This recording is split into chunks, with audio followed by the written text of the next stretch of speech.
கர்நாடக மாநிலம் பெங்களூருவை சேர்ந்த பொறியாளர் ஒருவர் சுமார் 3.5 கோடி ரூபாய் பணத்தை சைபர் குற்றவாளிகளிடம் இழந்துள்ளார். பெங்களூருவை சேர்ந்த பொறியாளர் தனது கணினியில் வேலை பார்த்து கொண்டிருந்த போது திடீரென ஆக்சஸ் டினைட் எனும் செய்தி திரையில் தோன்றியது.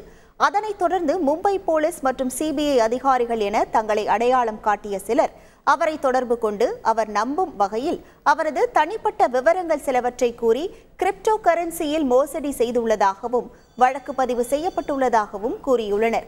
மேலும் வங்கிக் கணக்கு குறித்த தகவல்களை பகிர்ந்து கொள்ளுமாறும் தெரிவித்துள்ளனர். அவர்களது பேச்சை முழுமையாக நம்பிய அந்த பொறியாளர் தனது வங்கி விவரங்களை பகிர்ந்துள்ளார். இதையடுத்து வங்கிக் கணக்கில் உள்ள பணத்தை சிபிஐ முடுக்கி வைத்திருப்பதாக கூறி பொறியாளரின் வங்கிக் கணக்கிலிருந்து 3,56,00,000 ரூபாயை தங்கள் வங்கிக் கணக்கிற்கு மாற்றியுள்ளனர். இதுகுறித்து பெங்களூரு போலீசில் புகார் அளித்த நிலையில் சம்பவம் குறித்து வழக்கு பதிவு செய்து விசாரணை நடைபெற்று வருகிறது. செய்திகளை உடனுக்குடன் தெரிந்து கொள்ள உடனே சப்ஸ்கிரைப் பண்ணுங்க.